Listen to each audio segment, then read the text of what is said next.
la qualification est la même que dans le droit positif. C'est-à-dire, la banque qui a pris de l'argent à vue est obligée de restituer le montant à la clientèle, même si la banque a perdu. Et quand la banque va les utiliser, à ses risques et périls. Bon, normalement, la banque ne les utilise pas, mais elle peut les utiliser puisque l'argent est fongible. Et la banque les utilise à ses risques et périls. Pour la question des financements des crédits à la consommation, ben je pense que ça dépend qu'est-ce que vous en dites, crédit à la consommation. La banque peut financer des opérations d'ameublement, éventuellement les voitures, bon, pas de consommation courante. Et donc, ça, c'est la murabha est appropriée pour justement les opérations d'ameublement, les opérations de petits matériels domestiques, etc. Et là, le produit le plus approprié, c'est la murabha. Donc, par crédit à la consommation, est-ce que vous, pour préciser pour le reste de l'audience, est-ce que vous pensez au marché corporate ou au marché retail? Est-ce que vous parlez du financement des besoins en fonds de roulement ou est-ce que vous parlez du financement d'actifs?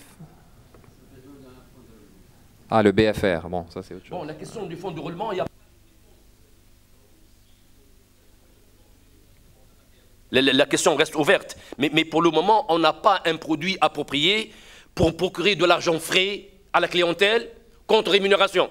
Soit alors, on va tabler sur le qard Hassan, autrement dit, un prêt sans intérêt, et les banques islamiques ne peuvent pas faire ça à une grande échelle, soit recourir au tawarruq, c'est-à-dire la monétisation, ou des opérations montées par la banque elle-même. Vous nous mandatez d'acheter une voiture, on vous l'achète, vous nous mandatez de la vendre, on vous la vend, on l'a achetée à 50, on l'a vendue à 45, et donc cette opération-là a été interdite justement par l'Académie de fiqh en 2008. Comme étant structurée. Donc si la personne fait du tawarruq isolé, c'est-à-dire la personne achète un bien à 100 et le brade à 90, ça, c'est son affaire.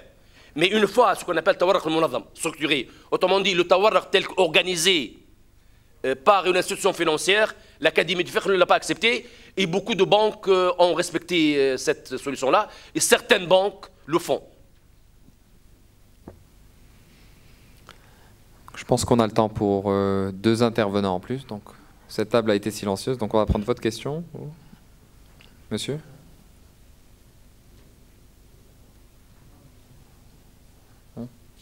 Vous deux, donc on va prendre vous d'abord. Ensuite, vous passerez. Salam alaikum. Alaikum salam. Merci pour la présentation. Je présente Lotfi Al-Moutalib, responsable d'une agence bancaire de la place casablancaise. J'ai en fait deux questions. Vous avez parlé, monsieur Abdestar, par rapport au rééchelonnement. J'ai une question précise. Pourquoi une banque acceptera le rééchelonnement sans frais, partant du principe de financement responsable, sachant que certains clients abuseront de cette clause pour réinvestir les montants dus dans d'autres produits?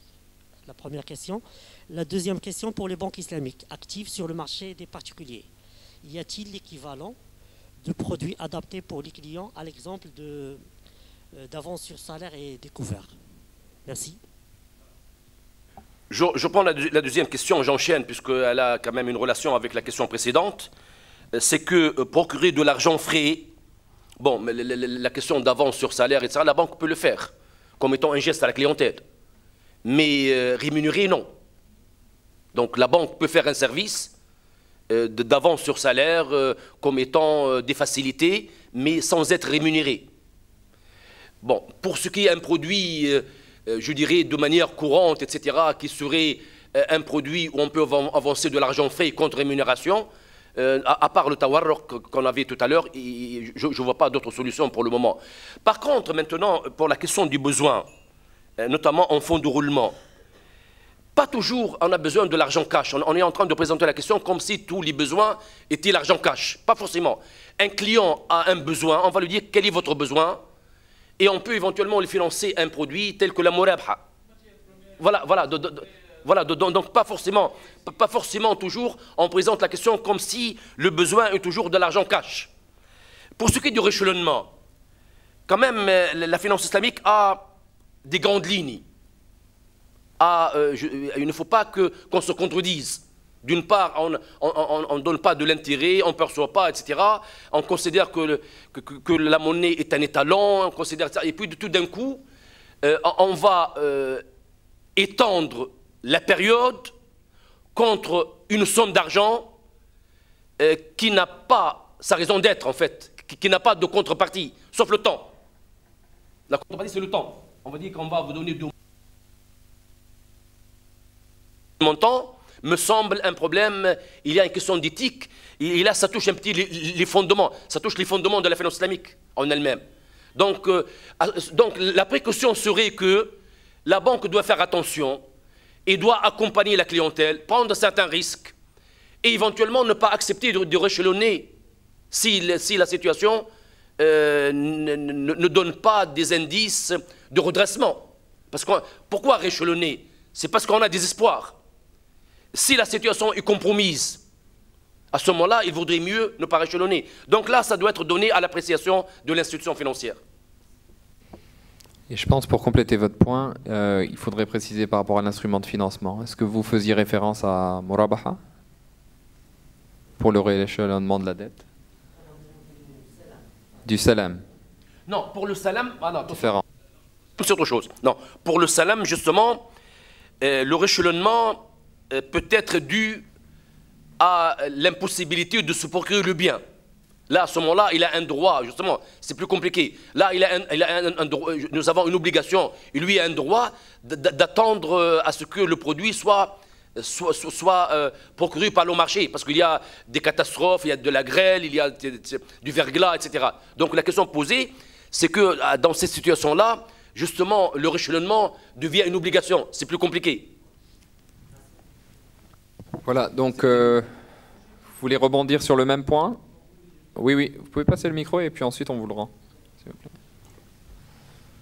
Juste une petite précision, c'est que... Vous voulez bien vous présenter, s'il vous plaît? Monsieur Ben Qassem Mohamed Najim, consultant financier et spécialiste en finance islamique. Très bien. Merci. Alors donc il faut dire que dans la finance islamique, il n'y a pas le concept de rééchelonnement. Il y a ce qu'on appelle la conversion de dette en dette. Qalbu ad-dayni bid-dayn. Et donc, d'où l'importance de l'utilisation des concepts dédiés à la finance islamique. Très bien, très bien. Alors, nous avons une grande responsabilité. Lorsqu'on ne fait pas la part des choses, on est en train de tuer la finance islamique. La particularité de la finance islamique, c'est d'être d'abord fidèle à ces concepts et être également fidèle au concept épistémologique de la chose. Sinon, les gens ne vont pas comprendre la différence entre ce qui est finance islamique et finance conventionnelle. J'aimerais bien à ce qu'on soit, de par le respect scientifique de la chose, donc respecter la terminologie dédiée à la finance islamique et faire la part de choses, parce que généralement, en tant que spécialiste de la finance islamique, beaucoup de gens me disent il n'y a pas de différence. Pourquoi? Parce qu'on emprunte les concepts de la banque conventionnelle, on les insère dans nos explications concernant la banque islamique, et donc le simple citoyen, il est dans l'ambiguïté. Très bien. Voilà, non, je suis d'accord avec vous. Par contre, justement, on est en train de rapprocher des équivalents. Moi, je complique la chose. Ce que vous avez dit tout à l'heure, on peut dire aussi bay' al-kala bil-kala. C'est plus compliqué. C'est des termes aussi qu'on n'arrive jamais à comprendre. Mais c'est pour ça qu'on essaie de rapprocher un petit peu et de donner des équivalents avec la mention toute proportion gardée. Quand je dis leasing, ijara, etc., c'est pour rapprocher, pour les gens que puissent assimiler. Mais vous avez raison, le respect des concepts est important. Salam alaikum. Hicham Bellamin, Development Manager de l'Islamic Finance Institute sur Casablanca. Merci encore une fois, Dr. Al-Khwildi, pour cet exposé riche, éminente. Je voulais poser une question concernant les PCA, les Profit Sharing Investment Accounts. C'est que, si j'ai bien compris la philosophie de l'Mudaraba, c'est qu'il ne faut pas carrément les protéger. Non pas à 100%, même à 5%, parce que c'est à l'encontre de la philosophie de la Mudaraba. Il faut libérer ces capitaux au profit de la banque. La deuxième question concerne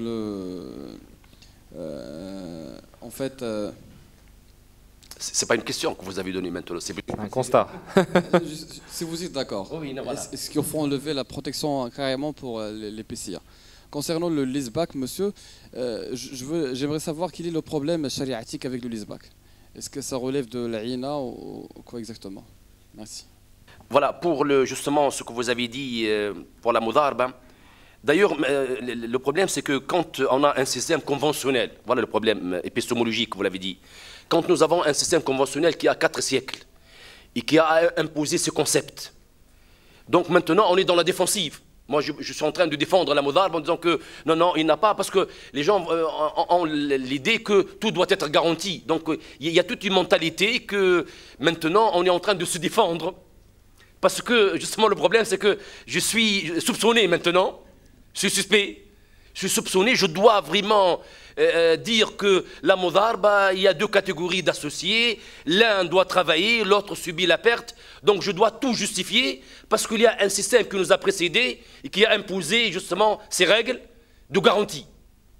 Bon, la question que vous avez justement posée sur le leaseback, tel qu'analysé selon les termes Ayoufi, c'est quand même 2 choses différentes. On achète un bien au pays du client, on lui paye le prix, opération faite. Deuxième opération, on lui loue le même bien sous forme d'ijara. Normalement, 2 opérations séparées. Bon, là, en termes, je dirais, de licéité, pas de problème. Mais des fois, et maintenant, nous sommes dans la génération de finances islamiques où on voit un petit peu la finalité, le maqasid. Donc, en termes de finalité, l'opération est restée la même. Après tout, c'est la même personne qui n'a pas quitté les lieux. Et ce qu'elle a vendu à la banque contre 100 va rembourser 120. Parce que la banque, quand la personne a vendu à la banque l'usine pour 120 000, la banque va le louer pour 120, 125, pour 125, 130. Et donc, les mêmes biens, les mêmes locaux vendus il y a 10 minutes pour 120 000 et reloués 10 minutes après pour 125.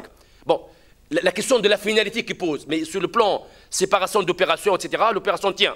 Et d'ailleurs, certaines institutions le font. Voilà, je vous remercie. Juste une dernière question concernant la Moudarba. Oui, allez-y. Concernant le versement de profit à titre d'avance pour les partenaires de la banque dans la Moudarba, est-ce que ça ne relève pas de ribh ma la yudman, c'est-à-dire surtout si le client, le partenaire a puisé ou consommé cet argent? Oui, justement dans la norme, il y a beaucoup de détails. Dans la norme, il est dit les bénéfices réalisés, c'est-à-dire on ne donne pas des bénéfices théoriques, on a réalisé des bénéfices. Les bénéfices réalisés, il dit. Donc ça veut dire quoi? Ça veut dire qu'on a des bénéfices, ils sont déjà existants, et qu'on attend la fin de l'année pour les calculer, mais déjà à cet instant-là, on a des bénéfices. Ce sont des bénéfices réalisés. Donc le premier trimestre, on peut savoir, dans la banque, à tout moment, on peut savoir, c'est peut-être, je dis, au jour le jour, on peut savoir l'évolution de la situation. Donc ce n'est pas la garantie des choses dont on n'est pas possesseur, etc. Donc on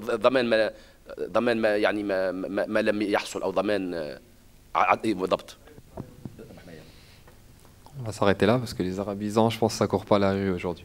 Donc on va passer le micro à Monsieur Sow à l'arrière, la BOAD, très active aujourd'hui. Merci, monsieur le président. Alors j'avais juste une petite question. Moi c'est Monsieur Sow Ousmane, directeur des engagements et des risques de la BOAD. Juste une question, si vous pouvez revenir sur le traitement des dépôts croisés entre 2 banques excédentaires.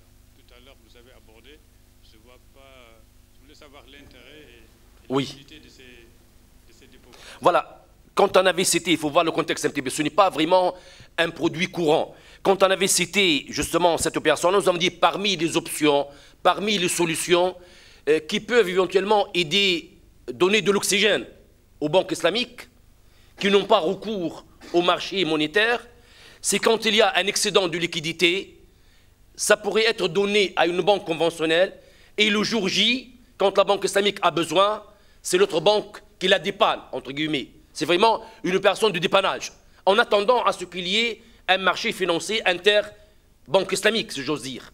Donc l'opération existe, ça a été donné par Ayoufi comme étant l'une des solutions à procurer de la liquidité aux banques islamiques à un moment donné, c'est justement de faire ce qu'on appelle ces dépôts réciproques. C'est-à-dire, quand j'ai un excédent de liquidité, je le donne, et quand vous avez un excédent de liquidité, vous me le donnez.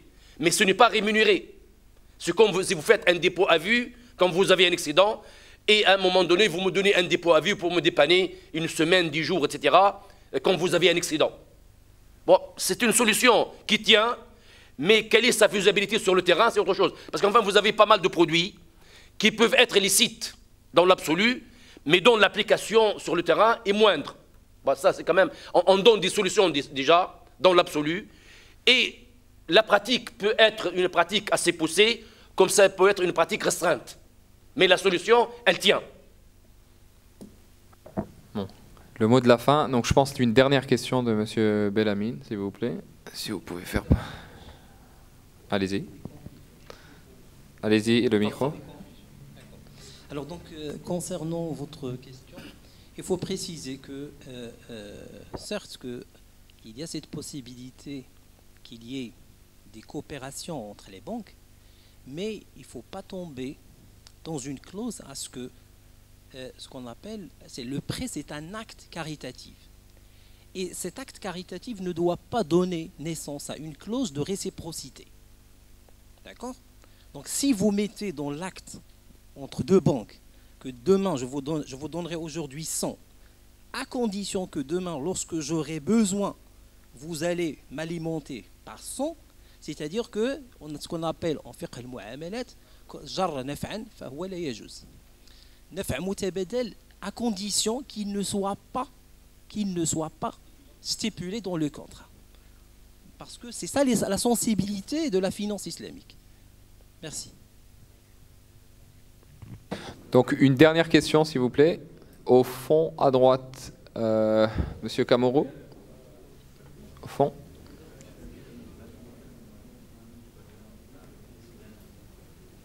C'est Kamoro Sissé, doctorant chercheur en finance islamique. Donc ma question, elle est très simple, c'est concernant les fenêtres islamiques, c'est-à-dire dans les banques conventionnelles. En fait, j'aimerais, l'inquiétude ici, c'est de savoir si jamais il n'y aura pas, c'est-à-dire mélange de fonds.